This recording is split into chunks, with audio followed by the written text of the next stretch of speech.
शुरुआत में मैं आपसे माफी मांगना चाहता हूं। आज सुबह हमारी फ्लाइट में कोई टेक्निकल सा डिस्टरबेंस हो गया था, इसलिए थोड़ी देरी हुई और आपको यहां 1-2 घंटे ज्यादा हमारे लिए ठहरना पड़ा। इसके लिए माफी मांगता हूं। आपका मूड कैसा है? ठीक है? अच्छा है? ठीक है।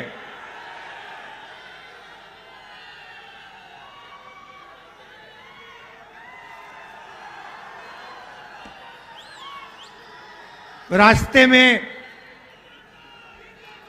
बिहार के युवाओं का जोश, बिहार की जो क्रांतिकारी हिस्ट्री है वो थोड़ा देखने को मिला। अब हमारी भारत जोड़ो न्याय यात्रा बिहार से निकलेगी।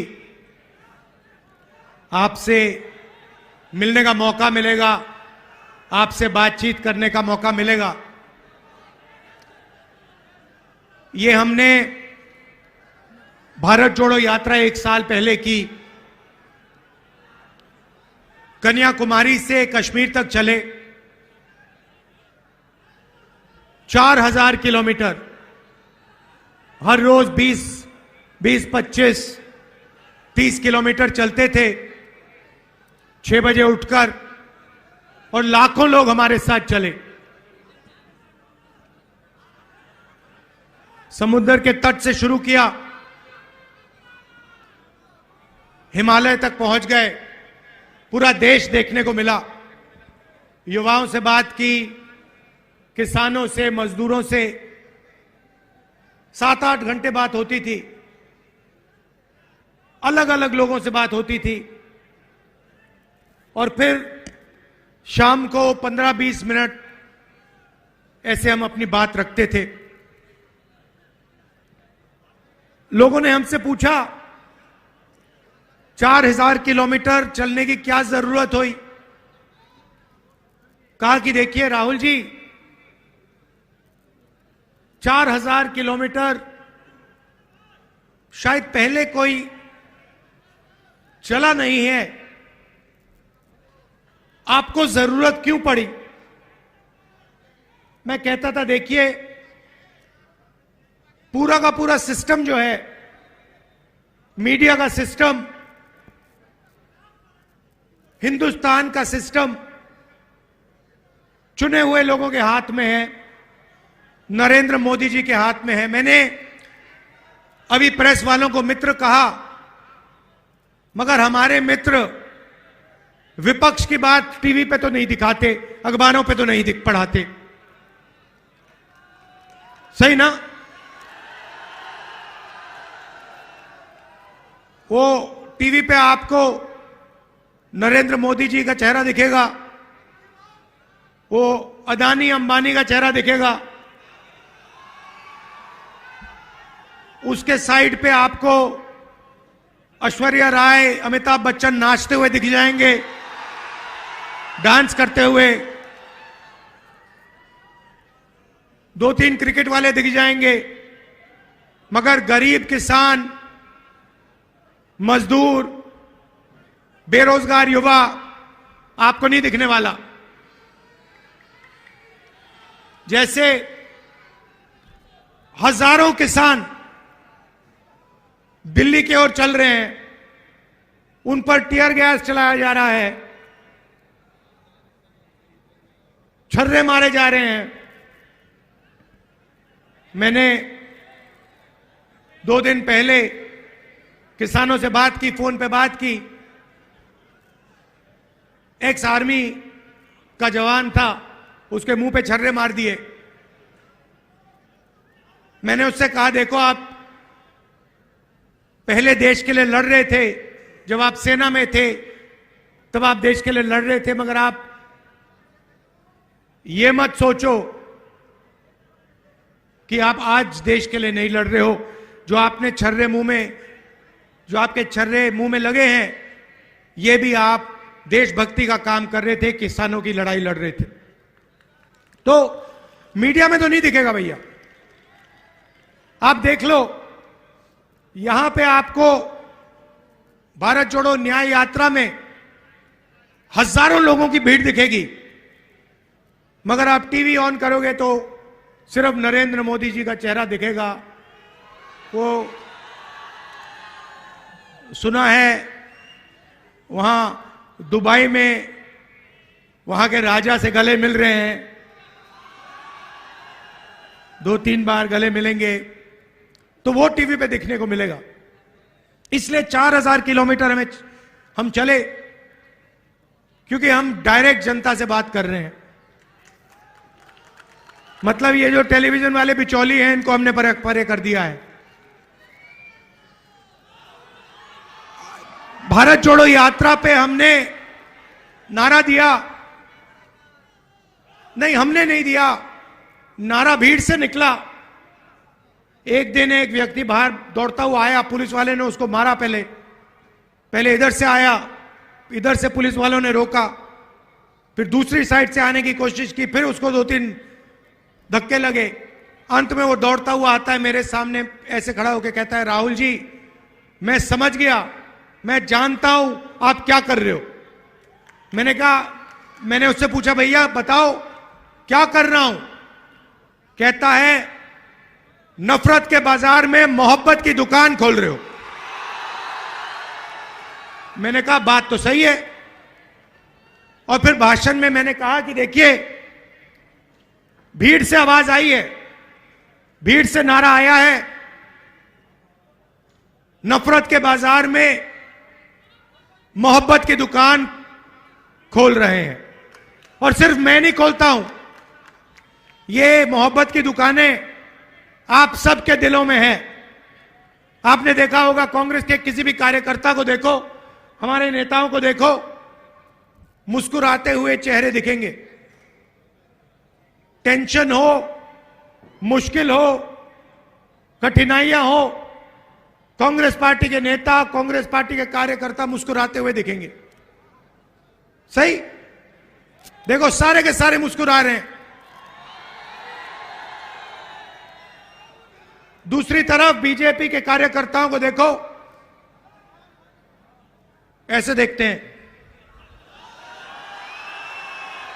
पूरी दुनिया को रोज ऐसे देखते हैं कि बाकी सब लोगों को कुछ नहीं मालूम, आरएसएस और बीजेपी के लोगों को सब कुछ मालूम।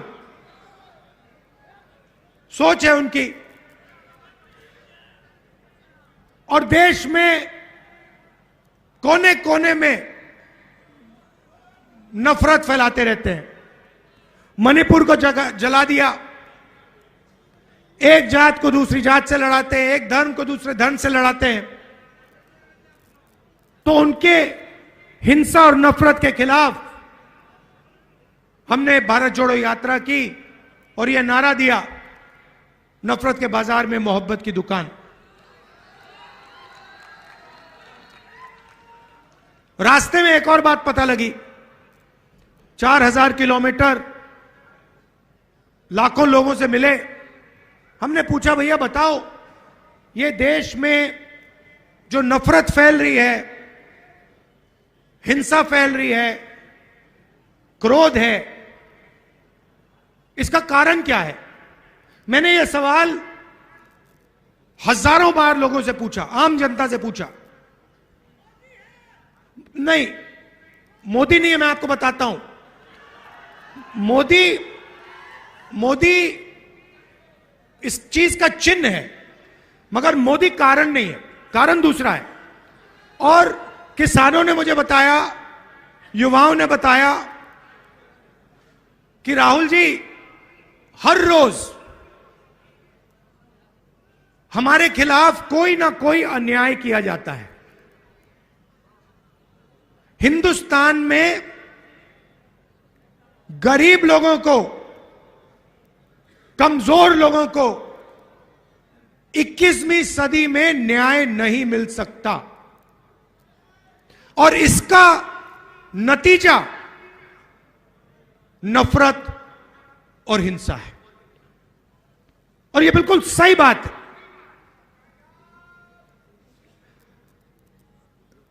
गरीब व्यक्ति जितनी भी कोशिश कर ले, किसान जितना भी चिल्ला ले,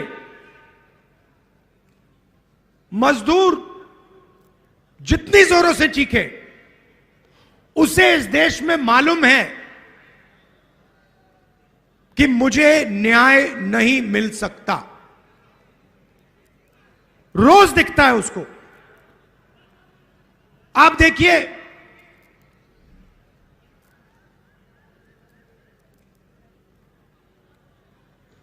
सबसे अमीर लोगों का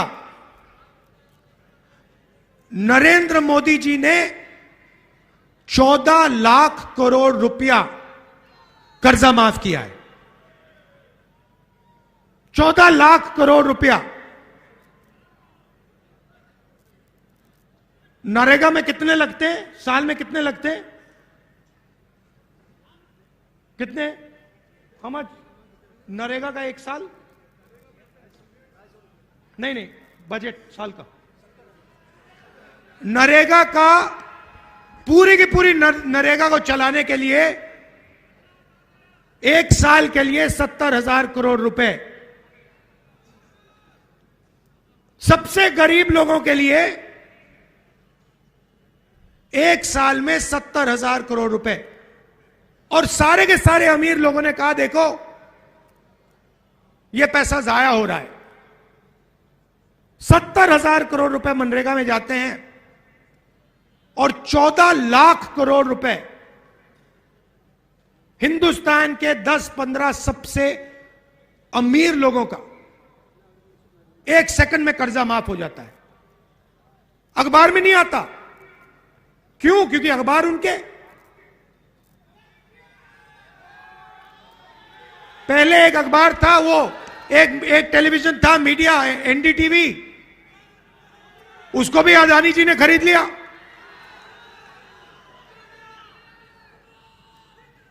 तो जहां भी आप देखें, किसानों की ओर देखो, युवाओं की ओर देखो, मजदूरों की ओर देखो, आपको अन्याय अन्याय दिखेगा। 21वीं सदी है। आर्थिक अन्याय, 40 साल से सबसे ज्यादा बेरोजगारी। ये हमारे सारे युवा ये टेलीफोन लिए घूमते हैं। ये चाइना में बनता है। इसका फायदा चाइना के युवाओं को मिलता है। रोजगार वो ले जाते हैं। और होता क्या है? चाइना का माल हिंदुस्तान के 10-15 अरबपति यहां बेचते हैं। चाइना के युवाओं को फायदा होता है, चाइना की कंपनियों को फायदा होता है, और हमारे यहां 10-15 अरबपतियों को फायदा होता है। और जो छोटे व्यापारी हैं, स्मॉल मीडियम बिजनेस वाले हैं, छोटे कारखाने चलाते हैं, उनके लिए क्या? उनके लिए जीएसटी, उनके लिए नोटबंदी। खत्म कर दिया सबको। आप किसी से पूछ लीजिए, यहां पे इंडस्ट्री हुआ करती थी, सारी की सारी बंद हो गई। बिहार के लोग बाकी प्रदेशों में जाके मजदूरी करते हैं, कॉन्ट्रैक्ट लेबर का काम करते हैं। यहां पे 4 लाख शिक्षा के मजदूरी कर रहे हैं, कॉन्ट्रैक्ट पे हैं। उनको एक दिन में निकाला जा सकता है। तो यह आपको सब जगह दिखेगा। अच्छा, मैं आपसे सवाल पूछता हूं, हिंदुस्तान में पिछड़ों की कितनी आबादी? कितनी? 50%। ठीक है। दलितों की कितनी आबादी? 15%। आदिवासियों की कितनी आबादी? 8%। कितना हुआ? 50, 15 और 8 कितना हुआ?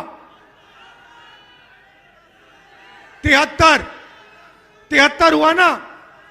तो पिछड़ों की, दलितों की, आदिवासियों की आबादी 73%। अब मैं आपसे पूछता हूं, हिंदुस्तान की सबसे बड़ी 200 कंपनियों में उनकी लिस्ट निकालो। मैंने निकाली है। और उनकी मालिकों की लिस्ट में आदिवासी, दलित और पिछड़े कितने हैं, मुझे बताओ। कितने हैं? 0। एक नहीं है। चलो छोड़ो, ये बताओ उनकी सीनियर मैनेजमेंट में कितने हैं? 0। अच्छा बताओ, मीडिया की कंपनी के मालिक ओबीसी, दलित, आदिवासी कितने? 0।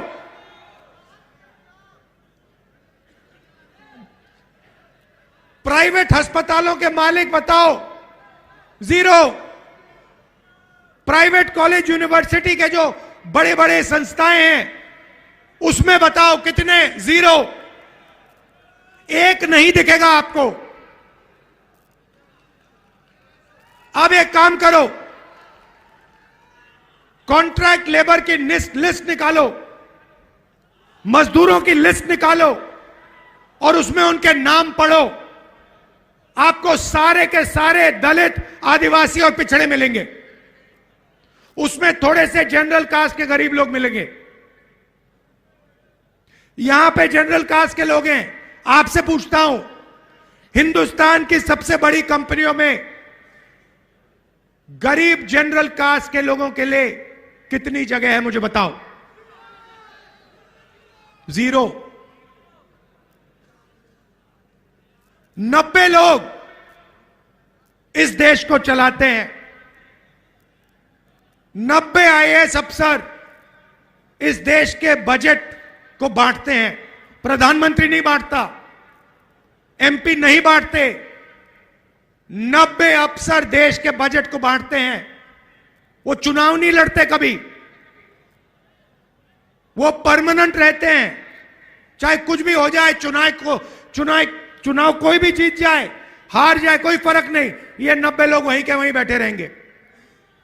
मुझे बताओ, 90 में से 73% वाली आबादियों के कितने लोग? भाई और बहनों, 90 अफसरों में से 3 पिछड़े वर्ग के, उनको कोने में बैठा रखा है। 3 एससी और 1 आदिवासी।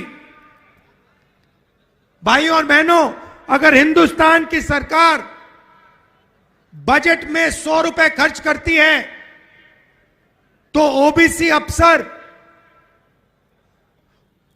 5 रुपए का निर्णय लेता है। आदिवासी अफसर 100 रुपए में से 10 पैसों का निर्णय लेता है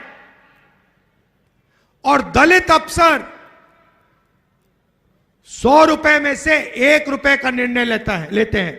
मतलब अगर हिंदुस्तान की सरकार बजट में 100 रुपए खर्च करती है तो इस देश की 73% आबादी सिर्फ 6 रुपए 10 पैसे का निर्णय लेती है। और उसमें मैंने माइनॉरिटी की बात नहीं की, उनको अलग रखा है, वो भी 15% है। तो बात समझिए, आप वोट देते हो, आप अपनी सरकार चुनते हो, मगर 73% लोगों के लिए ना कॉरपोरेट इंडिया में जगह, ना मीडिया में जगह, ना बड़े उद्योगों में जगह, ना ब्यूरोक्रेसी में जगह, ना हाई कोर्ट में जगह। हाई कोर्ट का आंकड़ा मेरे पास है, 650 हाई कोर्ट के जज हैं। उसमें से अगर आप 73% वाले लोगों को देखो, 650 में से 100 हाई कोर्ट के जज या दलित या आदिवासी या पिछड़े वर्ग के। मतलब आबादी आपकी, जीएसटी का पैसा आपका, आप देते हो। आपने शर्ट खरीदी, ये जो गुलाबी शर्ट पहने हो, कितने रुपए की शर्ट थी ये? हाँ, 300 400 रुपए की शर्ट है। जितनी जीएसटी इन्होंने दी, उतनी ही जीएसटी इस शर्ट के लिए अदानी और अंबानी देंगे, उतनी। ये अगर 18% जीएसटी शर्ट के लिए देंगे, 18% अदानी देगा। इनकी आमदनी 50,000 रुपए, उसकी आमदनी लाखों करोड़ रुपए। जितनी जीएसटी ये देता है, उतनी जीएसटी वो देता है। वो महल में रहता है, वो हवाई जहाज में उड़ता है, मगर जितनी जीएसटी हिंदुस्तान का मजदूर देता है, उतनी जीएसटी अदानी देता है। यह अन्याय है। आपके जीएसटी का पैसा जाता है और आपकी कहीं भागीदारी है ही नहीं, ना मीडिया में, ना सरकार में, ना कोर्ट में, ना प्राइवेट अस्पताल वाले सिस्टम में, ना कॉलेज यूनिवर्सिटी वाले सिस्टम में, कहीं नहीं हो आप। आपके लिए एक नई कैटेगरी निकाली है, कॉन्ट्रैक्ट लेबर। एक दिन में आपको जूता मार के बाहर निकाला जा सकता है। वो है 73% लोगों की जगह। सुबह उठो, मजदूरी करो, और अगर बात अच्छी नहीं लगी, 1 मिनट में आपको उठा के बाहर फेंक देते हैं। 73% के साथ यह हो रहा है, पूरे देश में हो रहा है। इसीलिए मैंने जाति जनगणना की बात उठाई। मैंने कहा, देखिए, किसी को चोट लगती है, पहला काम डॉक्टर कहता है, भैया देखो हाथ में चोट लगी है, चलो एक्सरे कराओ। हुआ होगा आपके साथ, हुआ है? भैया एक्सरे कराओ। अगर आपका हाथ टूटता है और अस्पताल जाते हो, डॉक्टर कहता है मैं एक्सरे नहीं कराऊंगा, एकदम आप उसको पकड़ते हो, कैसे नहीं कराओगे? मुझे चोट लगी, आपको एक्सरे कराना पड़ेगा, क्योंकि एक्सरे से पूरा का पूरा पता लग जाता है। जाति जनगणना सामाजिक एक्सरे है। उससे सारे के सारे पिछड़ों को, दलितों को, आदिवासियों को, गरीब जनरल कास्ट के लोगों को पता लग जाएगा कि इस देश में क्या हो रहा है। और जाति जनगणना का मतलब आप समझो, सबसे पहले सब लोगों को बता देंगे कि भैया इस देश में पिछड़े कितने, दलित कितने, आदिवासी कितने, जनरल कास्ट के कितने। उसके बाद हम फाइनेंशियल सर्वे कराएंगे, कितना धन किस वर्ग के हाथ में है। ये देश सोने की चिड़िया कही जाती थी, यह आज भी सोने की चिड़िया है, मगर भाइयों और बहनों, सोने की चिड़िया आपके हाथ में नहीं है, अदानी जी के हाथ में है। इसीलिए जाति जनगणना से सबको पता लग जाएगा कि पिछड़ों के पास कितना धन है, आदिवासियों के हाथ में कितना धन है, गरीब जनरल कास्ट के हाथ में कितना धन है। और ये 1% लोग,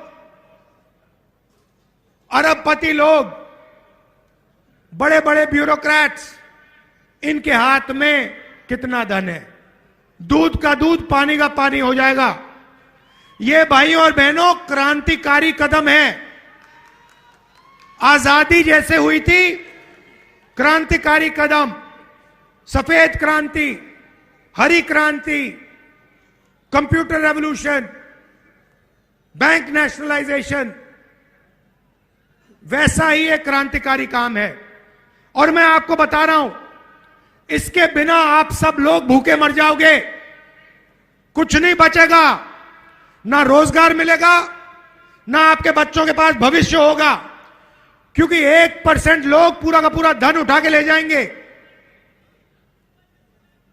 इसीलिए मैं कह रहा हूं, सामाजिक न्याय का अगला कदम जाति जनगणना है और कांग्रेस पार्टी इस काम को करके दिखा देगी। कुछ ही दिन पहले हमने एक ऐतिहासिक कदम उठाया। पहली बार हिंदुस्तान की हिस्ट्री में हमने कहा कि हिंदुस्तान के किसानों को हम लीगल गारंटी दे के एमएसपी देंगे। कानूनी गारंटी वाली एमएसपी कांग्रेस पार्टी हिंदुस्तान के हर किसान को देने जा रही है। ऐतिहासिक काम है।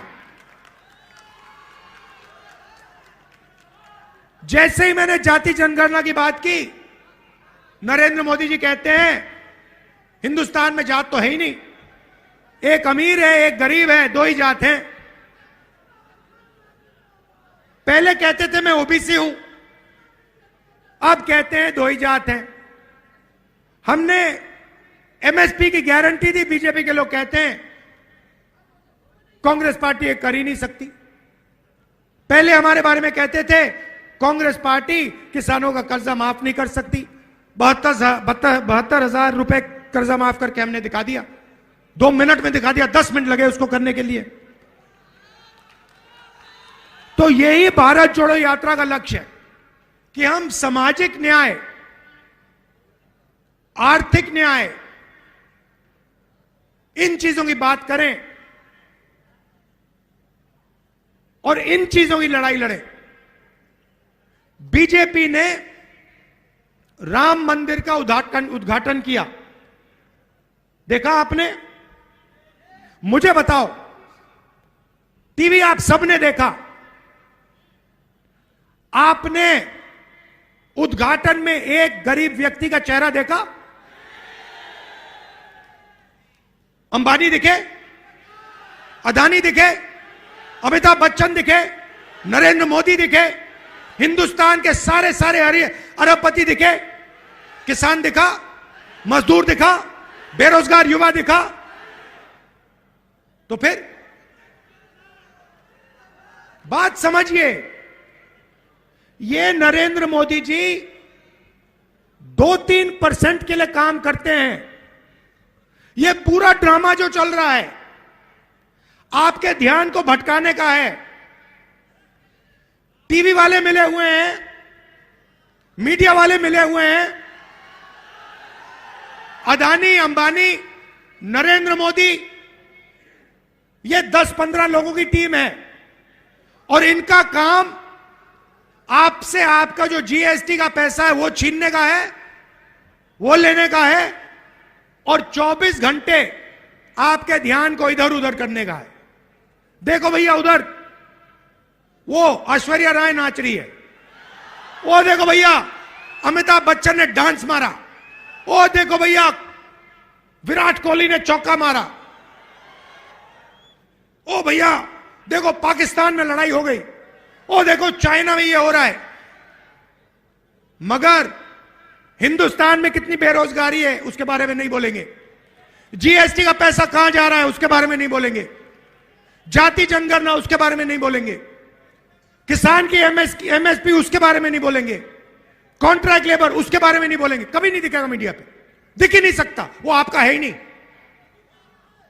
वो आपका है ही नहीं।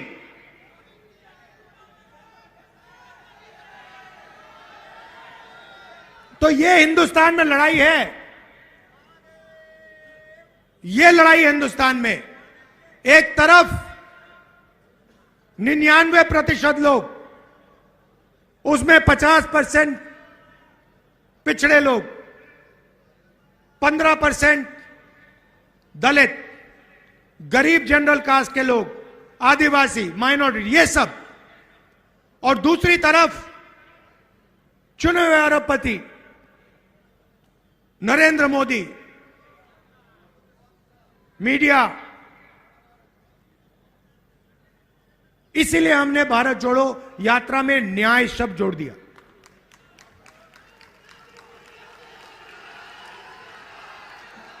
आप सब आए, इतने प्यार से आपने मेरी बात सुनी,